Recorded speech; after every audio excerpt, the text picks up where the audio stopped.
Moonlight तीर्थंकर लेनी के 1008 श्री नेमिनाथ भगवान की। परम उपकारी संत शिरोमणि आचार्य गुरुवर विद्यासागर जी महामुनि राज की। पूज्य मुनि श्री 108 दुर्लभ सागर जी महाराज की। 1008 श्री नेमिनाथ महामंडल विधान की। अभी आप लोग सब भक्ति और भावनाओं से ओतप्रोत होकर नेमिनाथ भगवान बाल ब्रह्मचारी तीर्थंकर, एकमात्र ऐसे तीर्थंकर जो घोड़ी पर तो बैठे, लेकिन जिधर बारात जानी थी, अभी आपने जयमाला, जयमाला भी छोटी नहीं, हाँ, पूर्व भवों का वर्णन और पूर्व भवों के साथ में फिर इस भव का भी पूरा वर्णन जो हरिवंश पुराण में पूरा दिया गया है, वह वर्णन सांगो पांड धन्नालाल जी ने उसमें दिया, आप लोगों ने।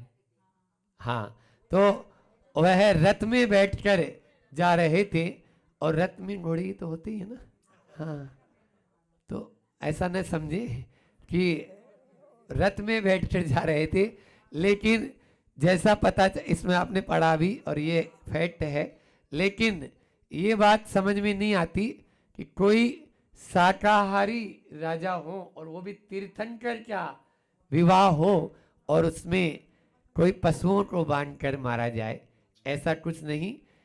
यानी वहाँ कोई भी मांसाहारी राजा थे ही नहीं उस समय उनके ज़माने में, और वो मांस खाने की कोई बात नहीं। एक आर्टिकल लिखा था शांतिलाल जी बाबा जी ने, जो हमारे साथ रहते थे, उन्होंने कि कितना सत्य है पशुओं को बांधना, और वो आर्टिकल यही था जो जिन भाषित में प्रकाशित भी हुआ। आचार्य श्री जी भी यही मानते हैं।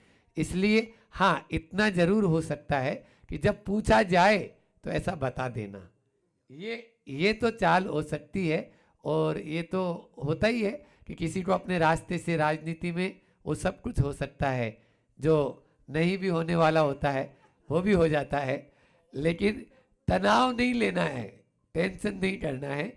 और उन्होंने तुरंत ही निर्णय ले लिया कि नहीं, मुझे इस तरफ नहीं, और मुझे मेरे सच्चे राह की ओर जाना है। जहाँ अभी ऐसी कितनी पत्नियां मिल चुकी, ये राजुल कोई पहली नहीं है, अनेकों राजुल मिल चुकी, वो तो अवधि ज्ञानी थे, तो उन्होंने अपना आप तुरंत ही, कितने माता पिता मिले, कितनी पत्नियां मिली, कोई पता नहीं है, लेकिन नहीं मिला तो मुक्ति रूपी पत्नी, मुक्ति रूपी वधू नहीं मिली। बस उस मुक्ति वधू को वरमाला पहनाने के लिए नेमी चढ़ गए गिरनार, नेमी चढ़ गए गिरनार। इसलिए परिस्थितियों में अपनी मनस्थिति को सही रख ले, वह कभी तनाव में नहीं आता, बल्कि वह नाव में बैठकर उस पार चला जाता है। जो तनाव में रहता है वो मझधार में अटक जाता है। प्रातःकाल इसी आशय के 4 पॉइंट आपको दिए थे कि टेंशन से मुक्त होने के लिए सबसे पहले क्या बोला था, बोलो, टर्न करो, फिर ट्राई, हाँ, और तीसरा टॉयलेट, और ट्रस्ट ऑफ ट्रूथ, हाँ, भूल गए। तो ये 4 बिंदु हमने दिए थे कि आपको अपने मन को मोड़ना है, टर्न द माइंड, फिर उसके बाद में ट्राई, कोशिश करने वालों की हार नहीं होती, और टॉयलेट यानी बहुत ज़्यादा टेंशन मत लो, किसी चीज़ को गांठ मत बांधो, है ना। आप लोग नज़रअंदाज करना भी सीखो, हर चीज़ को चिपको मत, हाँ, चिपको, पकड़ो मत, छोड़ो। और इसी को यदि ऐसा बोले तो डॉक्टर साहब, पकड़ो मत छोड़ो, बोलो, एक तरफ तो पकड़ो मत छोड़ो, और दूसरी तरफ है पकड़ो मत छोड़ो। शब्द एक ही है, लाइन एक ही है, लेकिन बोलने की ट्यून अलग होते ही बस यही घरगृहस्थी में होता है ना। वहां पर तुरंत ही वह सॉल्व कर जाएगा। और फिर ट्रस्ट ऑफ ट्रूथ यानी विश्वास रखो, सत्य पर उसको स्वीकार कर लो। आज ही आप लोगों को मालूम हो तो जो गदिया परिवार आया था अभी कोरोना के काल में, एक बहुत बड़े बड़े लोग चले गए, और जो उनके अनुज भ्राता संजय जी के सबसे छोटे भ्राता थे, नीरज जी की पत्नी साथ में आई, वो बैठी हमारे पास में, तो फिर उसको यही संबोधन दिया। मैंने बोला आपने क्या बोला था? बस आचार्य श्री जी ने भी एक ही बात बोली कि नहीं, अपनी राह देखो, और उस जीव का बहुत पुण्य, मैंने मतलब यानी समझ लीजिए बहुत पुण्यशाली जीव था, और गुरु जी के पास में भी आते थे। ऐसे वह नीरज जी तो होता है, लेकिन उसको स्वीकार तो करना ही होगा। कोई ऐसा घर बता दो मुझे जिस घर में आज तक कोई मरा नहीं हो, बोलो। संसार में ऐसा कोई भी घर नहीं है जहां पर आज तक कोई ऊपर नहीं गया हो। इसलिए घर गया सो घर गया अपने आप को, लेकिन हर हाल में मस्त रहने वाला मस्त रहता है। देखो एक फकीर था, एक संत, वह संत जंगल में उसकी कुटिया, और खूब अल्लड़ मस्त, केवल तन पर एक अंगोछा और एक कटोरा भोजन के लिए रखता था, तो एक कटोरा था मिट्टी का, वो भी। इस प्रकार से 10-12 रुपए की पूरी संपत्ति उसके पास थी। 10-12 रुपए में अपना वह जीवन यापन करता था, मिल जाए तो ठीक, नहीं मिले तो भी ठीक, ऐसे वह मस्त रहता था। एक दिन एक सेठ उधर से गुजरा, उसने देखा संत तो बड़ा मस्त रहता है। फिर 2-3 दिन बाद में फिर गुजरा, वो 4-5 बार उधर से गुजरना हुआ, और वो संत अपने अल्लड़ में मस्त रहता था, अपने ही ख्वाबों में रहता था, कोई मतलब नहीं दुनियादारी से, न किसी से लेना न किसी देना। एक दिन सेठ ने देखा, आज मैं देखता हूँ, रोज मैं इसको पैसा डालता था, भोजन कराता था, आज उसने कुछ नहीं दिया। उसने दूर एक कुर्सी लगा ली और उस कुर्सी पर बैठ गया, और देखता है कि आज देखता हूँ इसको देखो भोजन मिलता है तो ये कैसा क्या करता नहीं करता। 10 बज गए, 11 बज गए, 12 बज गए, कोई भी नहीं आया। बस वो सेठ बैठा बैठा देख रहा है, अभी उसके थाली में या उस कटोरे में कोई ने भोजन नहीं डाला। 1 बजे एक किसान का उधर से जाना हुआ, किसान अपने कांधे पर उस पे जो है, हाँ, गमछे में 2-3-4 रोटी बांधा हुआ था, तो उसने सोचा भूखा है और ये तो अपने मस्ती में है, चलो कुछ डाल देते हैं और मैं भी चल के खेत में भोजन करूँगा।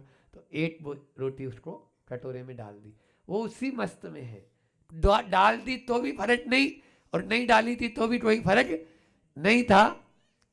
अच्छा, ये तो गड़बड़ हो गया। सेठ देखता है अभी तक तो किसी ने कुछ नहीं दिया था, लेकिन अब दे दिया। वाक्य में ये सही बोलता है कि हर हाल में मस्त रहो, कि तूने खूब दिया भगवान, उसका एक ही मंत्र रहता था, तूने खूब दिया भगवान, तेरा बहुत बड़ा एहसान। ये लाइन याद कर लो, आपकी 90% तनाव दूर हो जाएंगे। तूने खूब दिया भगवान, तेरा बहुत बड़ा एहसान। रविंद्र जैन का ये भजन भी है वैसे, तो हमने वहीं से ले लिया। हाँ, चींटी को कर्ण दिया और हाथी को मण दिया, उसमें अंतरा भी है। तो इस प्रकार से तुमने खूब दिया भगवान, ये बोलता रहता था वो। अब रोटी आई और वो चौंक गया कि आप तो है ही, लेकिन इतने में ये कुत्ता आया और वो रोटी लेके चला गया। कुत्ता भूखा था।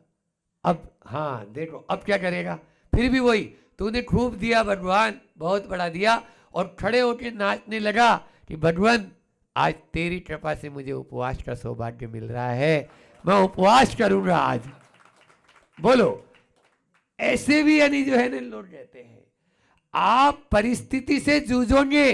परिस्थिति, मैं अभी नदी के किनारे सामायिक कर रहा था, आज की बात है, नदी के किनारे सामायिक कर रहा, वहां चिंतन गया, बिल्कुल पानी की धार बह रही है, पानी की धार बह रही है, उसमें एक तिनका ऐसा था जो पानी की धार के साथ बह रहा है, और दूसरा तिनका खड़ा होकर उसका विरोध कर रहा है।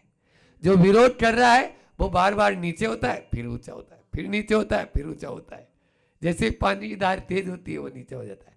ये होता है, आप समय के साथ चलेंगे, अपने अस्तित्व को विराट रूप देकर समुद्र जैसा विशाल रूप हो जाएगा। और यदि आप उस धार का विरोध करेंगे तो एक दिन आप एक न एक दिन उखाड़ के वो फेंक ही देगी आपको वो धारा। हाँ, इसलिए समय के साथ चलें। आप घर परिवार में रह रहे हैं तो समय के साथ चलेंगे, लेकिन हम क्या करते हैं, अपने टेंशन से ज्यादा दुखी नहीं है, हम दूसरों के सुख से ज्यादा दुखी हैं। आप देख लो, हर व्यक्ति दूसरों के सुख को देखकर इतना ज्यादा जलता है। अमेरिका में लाइट चली जाए तो तुरंत फोन लगाएगा पावर हाउस में, और जापान में चली जाए तो वो टेक्निकल पूरा वहां पर वो फ्यूज चेक करेगा बाहर जाके, कहीं फ्यूज तो नहीं उड़ गया। और भारत में लाइट चली जाए तो वो पड़ोसी वाले के यहाँ जाके पूछेगा, क्यों तेरे यहाँ लाइट आ रही है? बोले नहीं आ रही, बोले तब तो ठीक है। मतलब अपनी लाइट से उसको दुख नहीं था, उसके यहाँ जल रही है ना। एक बार ऐसा हुआ, एक स्कूटर पे एक व्यक्ति बैठ के जा रहा था, पीछे पत्नी बैठी हुई थी, आगे एक बच्चा, बीच में एक बच्चा। दो ही बच्चे होते हैं आजकल तो, ज्यादा बच्चे तो आप लोग करते ही नहीं है। हाँ, ये भी एक विडंबना है, विडंबना है ये भारत की, यानी जिसको कहें अपन।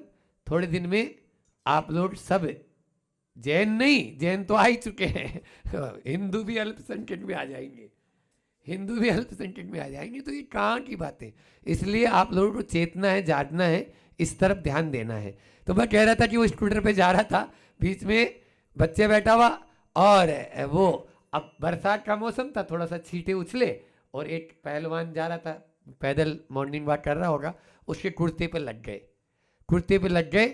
तो उसने, स्कूटर थोड़ा धीरे ही था, उसने एक धर दी, उस स्कूटर वाले को एक मार दिया। मार दिया तो उसने बोला, देख मुझे मारा तो कोई बात नहीं, मेरी पत्नी को हाथ मत लगाना। पत्नी को भी एक धर दिया उसने, बोले मुझे मार दिया, मेरी पत्नी को मार दिया, लेकिन बच्चों को नहीं मारना। अब बच्चों को भी, दोनों को लगा दी चपत उसने। अब इसने अपना किक लगाया स्कूटर पे और चलता बना। घर पहुंचते ही दोनों बच्चों से रहा नहीं गया, बोले पिताजी आप तो पीटे जो पीटे, हमको क्यों पिटवाया? बोले अब कोई ये नहीं बोलेगा कि मैं अकेला पिटा हूं, सब पिटे, सब पिटे। ये संसार में इस तरह की हालत होती है, ये हंसने की बात नहीं है। वहां अकेला पिट रहा था ने तो तनाव है, दूसरे की। सवेरे मैंने बोला था ने कि अपनी थाली में लड्डू है वो नहीं देख रहा है, अपने मुंह में लड्डू है वो नहीं देख रहा है। ध्यान रखना, अपने मकान को देखेंगे तो आप सुख पाएंगे। दूसरे की आलीशान कोई हवेली बनी हुई है, संत कहते हैं एक तरफ झोपड़ी है आपके मकान की, और एक तरफ आलीशान हवेली है, ऊंची कोठी है। आप ऊंची कोठी को देखोगे, गर्दन में भी दर्द होगा और दिल भी जलेगा। और नीचे कोई झोपड़ी देखेंगे, गर्दन भी नहीं दुखेगी और आपके दिल में दर्द भी नहीं होगा। इसलिए अपने से नीचे वालों को देखो, अपने से नीचे वालों को देखेंगे कभी आपके दिल में दर्द नहीं होगा। लेकिन हम अपने से ऊपर वालों को देखते हैं। बस इसी में ही 21वीं सदी का बस इतना ही प्रभाव है। पहले अभाव में खुशी थी, अब खुशियों का ही अभाव है। पहले अभाव में खुशी थी, अब खुशियों का ही अभाव है। हमें परिस्थितियों से लड़ना है। 4 बातें दे देता हूं, सवेरे टी दिया था, अभी डी देता हूं, 4 डी, ठीक है ना। अपने जीवन को बदलना चाहते हो या उन्नत करना चाहते हो या तनाव से मस्त रहना चाहते हो, तनाव में भी, क्योंकि स्ट्रगल तो सबके जीवन में है। कहीं पर भी जाओ, आप सोचो हम जंगल में जाके बैठ जाएं और वहाँ खुशी खुशी बैठेंगे, वो भी नहीं होगा।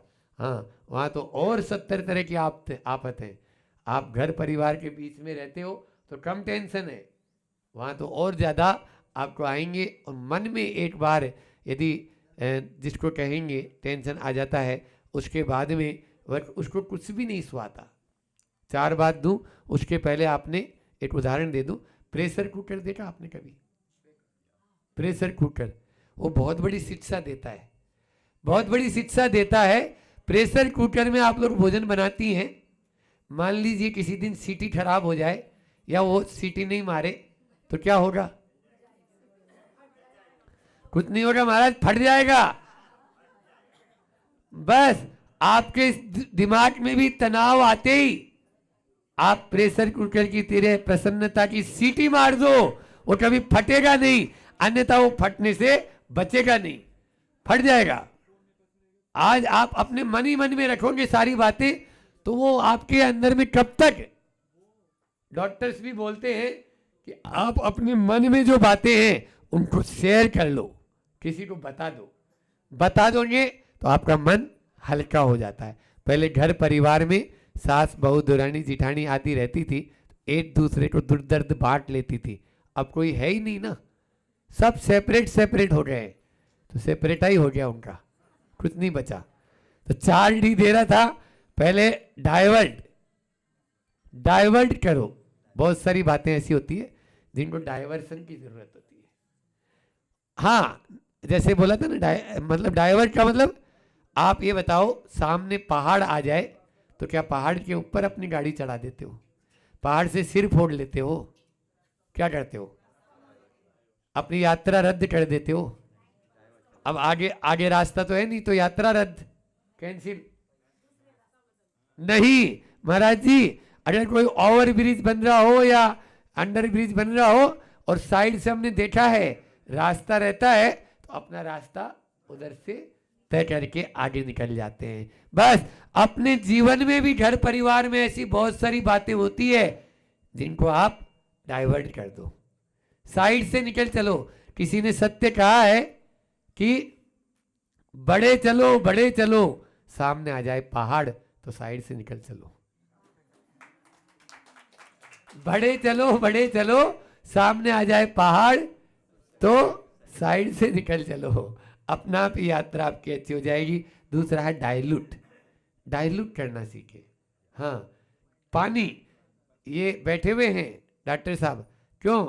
कोई को बुखार होती है, छोटा बच्चे को आप यदि दवाई देते हो तो उसको भी 1000 mg की दे देते हो, और ये बूढ़े दादाजी बैठे हैं अध्यक्ष साहब, हाँ बोलो, इनको भी 1000 mg की नहीं दे पाएंगे। 500 mg, 1000 mg, 100 mg, 50 mg, इस तरह से उसको डाइल्यूट करके देना पड़ता है। और डाइल्यूट नहीं करेंगे तो क्या होगा बोलो? हाँ, जिसको माताएं होती है ना, आचार्य श्री जी का हाइकू है, अति मात्रा में पथ्य भी कुपथ्य हो, अति मात्रा में पथ्य भी कुपथ्य हो। अभी बोल रहे थे वैद्यराज, है ना? हाँ, तो दे देते आपको। मात्रा मासी हो, ये 17 अक्षर हैं, पूरा आयुर्वेद शास्त्र आ गया। क्यों? क्योंकि पथ्य सती किमोस्तम और पथ्य असती किमोस्तम, आयुर्वेद के शास्त्र में लिखा हुआ है। यदि आप पथ्य का पालन करते हो तो औषध की क्या जरूरत है, और पथ्य का पालन नहीं करते हो तो औषध की क्या जरूरत है? दोनों में ऊपर पहुंचना है। इसलिए सर्वप्रथम पथ्य का पालन और डाइल्यूट करो। आपने मान लीजिए किसी की बात में कितना जोड़ना है, हम लोग तो ऐसे ही करते हैं, सामने वाला फेंके जा रहा है तो मालूम है कितने का भाग देना है।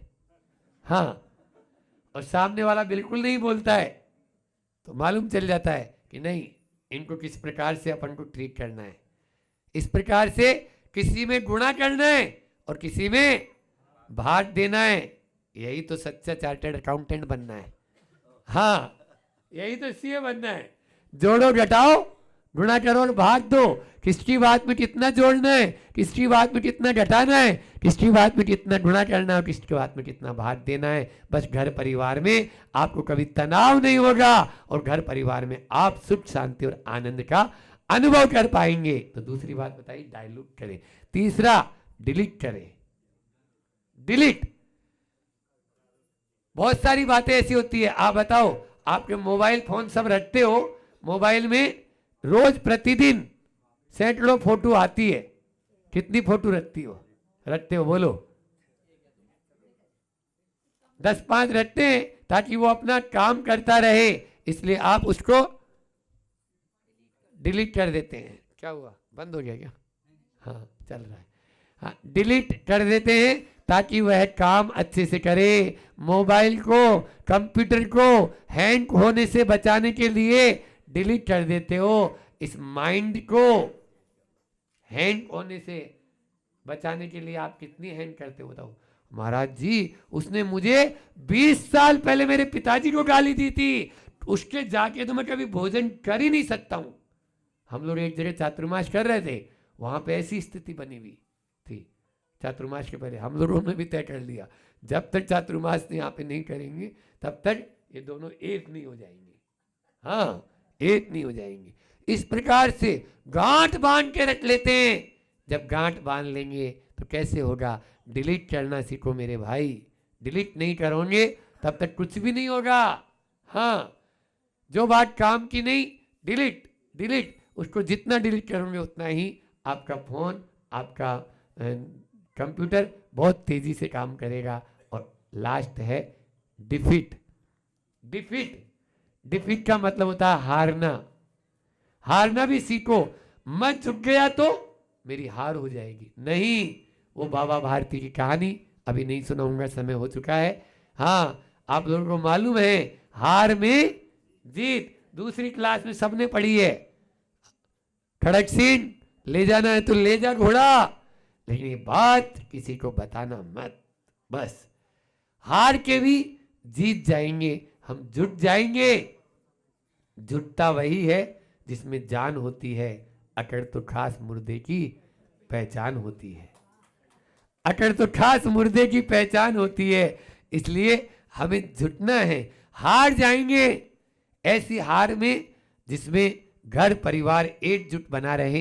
तनाव हो रहा है, वो तनाव दूर हो जाए तो निश्चित रूप से ऐसा हारना भी अच्छा है। करोड़ों रुपए का नुकसान भी हो रहा है, हो जाने देना, लेकिन अपने भाई को, अपने पिता को, अपने घर में यदि शांति स्थापित हो रही है तो पहले वो जरूरी है।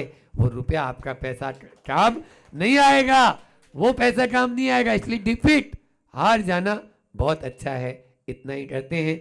हंसते रहो, गुनगुनाते रहो और प्रसन्न रहो। इस तरह से प्रसन्न रहना ही, तनाव में न जीना है, टेंशन देने का भी नहीं और लेने का भी नहीं। अहिंसा परमो धर्म की। आचार्य गुरुवर विद्यासागर जी महामुनि राज की।